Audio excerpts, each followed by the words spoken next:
कल केजरीवाल जी की press conference सुनी, उन्होंने कहा कि देश में पहली पार्टी है जो मिडिल क्लास के लिए एक मैनिफेस्टो लेकर के आई है। हमें कुछ मिल रहा है, क्या बोलेंगे। मैं मोदी जी से मांग करता हूं कि शिक्षा और स्वास्थ्य पर बजट 10% कर दीजिए आप। मैं मोदी जी से मांग करता हूं बीमा सस्ता कर दीजिए आप। तो मैं सब मोदी जी को करना है तो आप मैनिफेस्टो काहे को लेकर के आए हो।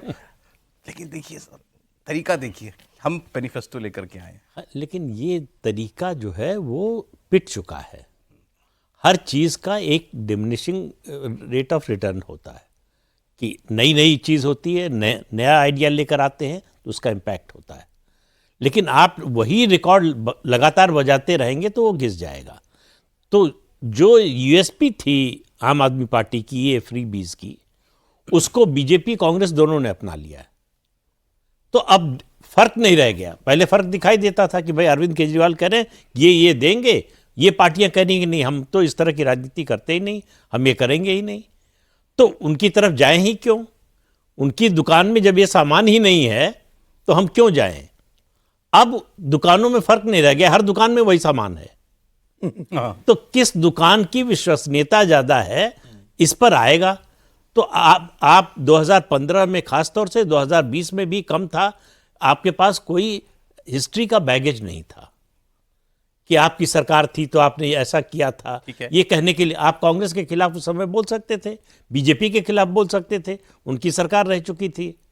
लेकिन आम आदमी पार्टी के खिलाफ जो है बीजेपी कांग्रेस के पास ये बोलने के लिए नहीं था कि अरविंद केजरीवाल ने ये घपला किया, घोटाला किया और ये काम नहीं किया, ये वादा किया था पूरा नहीं किया। अब 10 साल बाद है तो एक बड़ा फर्क जो आया है वो ये आया है। दूसरा, आपने चुनाव प्रचार इतने दिन चल गया, एक बार भी सुना अरविंद केजरीवाल बोले हो कि मैं कट्टर ईमानदार हूं? अरे आप खुद ही नहीं मान रहे हैं कि आप कट्टर ईमानदार हैं। आप तो रोज हर प्रेस कॉन्फ्रेंस में बोलते थे, हर मौके पर बोलते थे। आपने खुद ही अपने को कट्टर ईमानदार बोलना छोड़ दिया। इसका मतलब आप ये समझ गए हैं कि ये ऐसा बोलने का फायदा तो छोड़िए, नुकसान हो रहा है। और इसका सबसे बड़ा प्रमाण था लोकसभा चुनाव।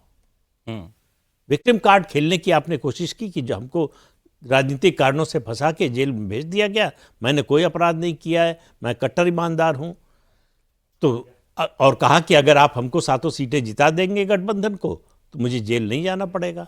तो लोगों ने 7 हरा दिए, जाओ जेल। तो लोगों ने तो बता दिया कि वो क्या चाहते हैं। योगी जी ने बोली बात थी आज की, जनता ने तो फैसला दे दिया है, लोकसभा चुनाव में ही दे दिया है। बट वी ऑल नो वो एक अलग गेम है सर। तो अरविंद केजरीवाल आए थे तो दिल्ली में उनका जो सबसे बड़ा मुद्दा था वो लोगों की रोजमर्रा जिंदगी को बदलने का, कैसे ज्यादा। हाँ, अब वो नई बात, उन्होंने बोला कि अगले 5 साल नौकरियों के, मैं नौकरियां दूंगा अगले 5 साल। अभी तो दावा करते थे कि देश में सबसे ज्यादा नौकरी देने वाला प्रदेश है, सबसे ज्यादा बेरोजगारी, सबसे कम बेरोजगारी की दर दिल्ली में। कल ही उनके प्रवक्ता ने एक बहुत बड़ी बात कही थी। मैं सिर्फ इतना कहना चाहता हूं कि नौकरी देने की बात हर कोई करता है, लेकिन रियलिटी क्या है ये आम जनता भी बहुत अच्छी तरह समझती है, लोग भी बहुत अच्छी तरह समझते हैं। मुझे लगता है कि पॉलिटिकल नौकरी कह रहे हैं मोदी जी 8th पे कमीशन ले आए। नहीं, मोदी जी तो जो 8th पे कमीशन लाएंगे तो जो लोग नौकरी कर रहे हैं उनके लिए है सरकार। दिल्ली में सरकारी कर्मचारियों की संख्या बहुत बड़ी है, पॉपुलेशन है। आपको याद होगा परिवार है वो 2015 के इलेक्शन लोग इसलिए हार गए थे कि मोदी जी को कम वोट इसलिए मिला क्योंकि वहां पे वो कई सारी सरकारी इमारतों के अंदर अटेंडेंस कार्ड लग गए, वो थंबनेल लग गए, 9:30 बजे आओ, ये आओ, वो आ जाओ। तो वो भी एक बहुत बड़ा इशू बना था 2015 के हिमाचल के इलेक्शन में। सरकारी बहुत पुरानी बात कर रहा हूँ, नौकरी के वाले सवाल पर बात करते हैं कि दिल्ली की एक सीमा है। दिल्ली कोई उत्तर प्रदेश जैसा, मध्य प्रदेश जैसा, राजस्थान जैसा या गुजरात जैसा बड़ा राज्य नहीं है, महाराष्ट्र जैसा। दिल्ली के पास लिमिटेड, सीमित जमीन है, सीमित संभावनाएं हैं और जो उद्योग है ज्यादातर दिल्ली के बाहर है। नोएडा है, गुड़गांव है, फरीदाबाद है, ट्रेडिंग सिटी है, दिल्ली ट्रेडिंग सिटी है। और जो इंडस्ट्रियल एरिया बने थे उनका आप एक कितना रोजगार आप दे सकते हो। तो इसलिए ये कहना आसान है, देना किसको है?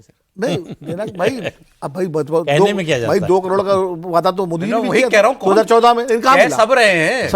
तो ये मुझे लगता है, देखिए जो एक और दिलचस्प बात बताऊं प्रदीप जी, अभी मैं 2-3 दिन पहले बीजेपी के एक वरिष्ठ नेता के साथ बैठा था। ये बढ़िया सर, बताइए। उन्होंने बड़ी इंटरेस्टिंग बात कही। उन्होंने कहा कि देखो ये केजरीवाल को आगे करके हमारा काम आसान कर दिया आम आदमी पार्टी ने। अगर ये आतिशी का चेहरा आगे रखते तो हमें थोड़ी चिंता होती। हमने क्यों बोले, वो फ्रेश चेहरा था, उस पर कोई बैगेज नहीं, कोई दाग नहीं आतिशी पर, कोई और आरोप नहीं, और महिला का कार्ड था, और इन्होंने उसको टेम्परेरी बता दिया। तो पहला तो हमारा फायदा ये कर दिया, और दूसरा केजरीवाल जी के खिलाफ बोलने के लिए हमारे पास बहुत कुछ है बीजेपी के पास। आतिशी के पास उतना नहीं था। आतिशी के लिए वो 2-3 महीने पहले मुख्यमंत्री बनी है। तो हमला जो है केजरीवाल को आगे करके बीजेपी को ये लगता है कि अब उनका टारगेट आसान है। अब ये बीजेपी के नेता का असेसमेंट है।